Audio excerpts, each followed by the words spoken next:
Well, here I am. Stuffed whatever I could in this small duffel bag I got in the back of my car. No money and nowhere to go from here. Not one plan in sight, just this crazy idea that somehow, some way, I could still make it. And how I got here? Shit, that's a long story.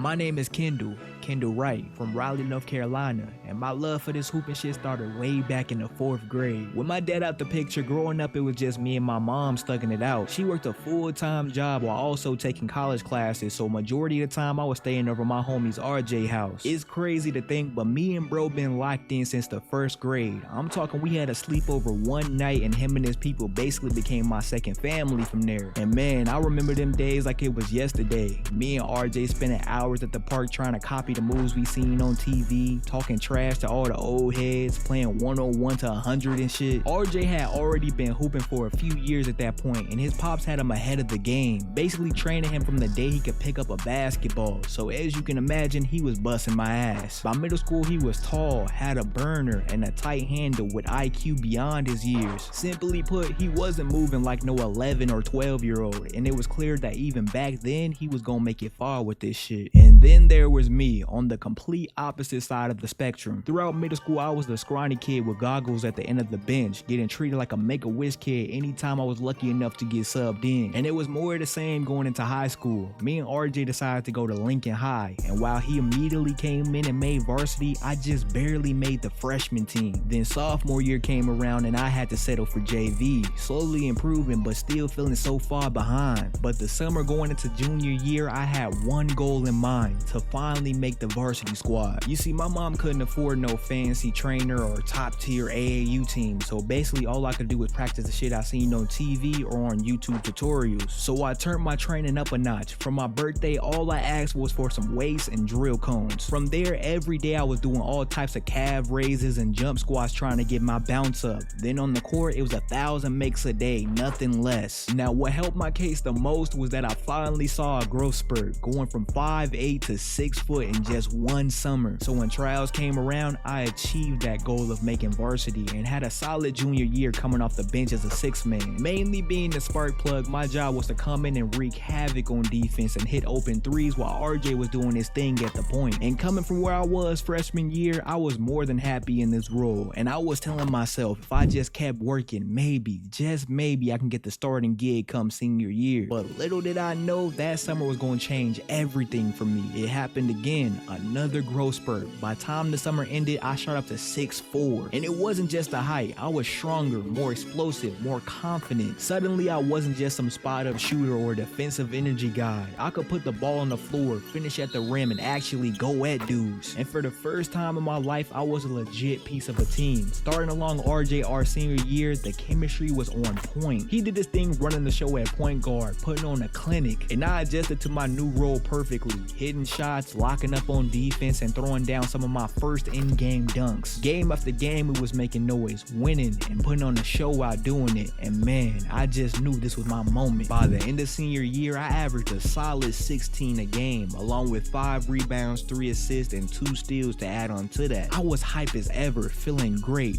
but then reality hit. RJ, he had schools knocking on the door for years. Offers, calls, letters, the whole 9. By the time the season was over, he had already signed his letter of intent to play at NC State on a full ride. Me? Nothing. No calls, no letters, no offers, just silence. And that's when I realized it didn't matter how much better I got. It didn't matter how hard I worked, because without exposure, I was invisible. And so I tried to make something shake. I started flooding coaches' inboxes, D3s, JUCOs, NAIA schools, anybody, sending highlights, full games, practice footage, anything I thought could get their attention. Every day I was checking my email like it was Christmas morning, refreshing, waiting, hoping, but all I got was nothing. No responses, no interest, just more silence. So I just kept training. It was easy for me to lock in because I had picked up a job at the local gym, mopping up sweat, cleaning bathrooms, wiping mirrors, whatever they needed. It wasn't glamorous, but it gave me a free gym membership, which came in clutch. Most days, once my shift was over, I'd sneak in the back gym for a few hours and get some work in, shooting 1,000 shots a day, lifting, getting some runs in with the old heads, all that. I ain't gonna lie, I was feeling great, but while I was grinding, back at home, wasn't no peace. See, a few years back, my mom married this dude, Will. She loved him, I didn't. Me and him never saw eye to eye. From day one, it was like he walked into our lives thinking he was gonna fix everything, trying to talk to me like he was my pops. Always throwing around that man of the house shit like I wasn't already holding it down when it was just me and my moms. Talking about basketball ain't a real plan. You need to get a job, go to school and stop chasing a pipe dream. But for me, college without basketball wasn't even an option. If I ain't hooping, what am I even going there for? So we butted heads constantly.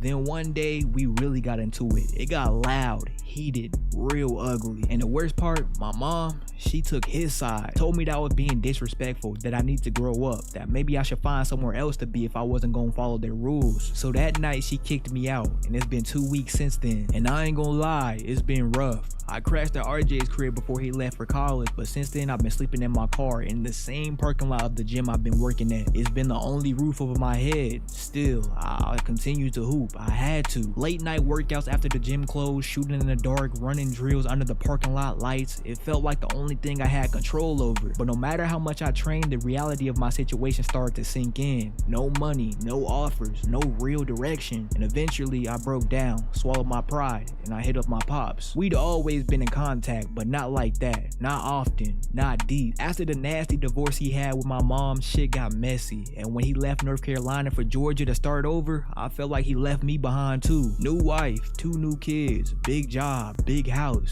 Meanwhile, I was stuck picking up the pieces with my mom. I never told him how much that hurt. I just learned to expect less. But this time I really needed him, and to his credit, he came through. Told me to drive out and said I could stay with him for a while. When I got there, everything felt surreal. Suburban neighborhood, quiet streets, big ass 2-story house. I had my own room, AC, hot meals, peace. And on top of that, there was a gym just a few blocks away, so I started going there every day just to stay sharp. You know, casual runs, pickup games, nothing too serious. Until one day, I was finally noticed. Per usual, I was out there torching niggas in the runs. Everything was dropping, step backs, dunks, clamps on defense. After the run, this older dude came up to me, said his name was Mike. He said I got game and told me that he just landed an assistant coach job at the local JUCO, Marion Park College. He said that he's been looking for somebody just like me to add to the squad. Said the first day of trials was yesterday, but if I come in on the second day and hoop like that, coach will have no choice but to give me a shot. So a few days later, I pulled up to the tryouts at Marion Park. I already missed the first day, so I knew I was coming in behind the curve, but I wasn't worried about no curve. I just needed one chance. That's when I met Coach Thompson, the head coach. Country as hell, and I can tell that he meant business with this shit. The gym was loud and intense, with about 30 niggas hooping like it was game 7. No hand holding, no warm welcome, just straight into full court runs, drills, and scrimmages. And from the moment I stepped on that floor, I flipped on a switch.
Now, as you can see, I was out there hooping like I really had something to prove. But Coach Thompson, plain face, didn't even flinch. I could tell by just looking at him he was old school. He wasn't impressed by highlights or fancy dribble packages. If I wasn't diving on the floor or boxing out every possession, I was nothing to him. But at the same time, Mike hit me with the head nod from the sideline, letting me know I was killing it. I left it all on the court, and that's when Coach Thompson finally spoke. All he said was, "Not bad, we'll let you know." That's it. No hype, no promises. 2 days later, Mike called me, telling me I made the team. After everything, the couch surfing, sleeping in my car, being told I was was chasing a pipe dream, I finally got a yes, and for a second, I felt relief. But I ain't stupid. This ain't no fairy tale ending. This is just a beginning. I got a lot more work set out for me. Yeah, I made the team, but that don't mean I'm safe. I still gotta prove I belong. I still gotta earn my minutes. I still gotta earn my respect. There's dudes on this roster who's been playing at this level, guys who know the system, who got coaches' trust. And here I am, some late walk-on from out of state. No name, no resume, nothing but a chip on my shoulder. But that's all I ever needed. Just give me a gym, a ball, and a shot. That's it. So yeah, I'm relieved, but I ain't satisfied. Now it's time to make my mark.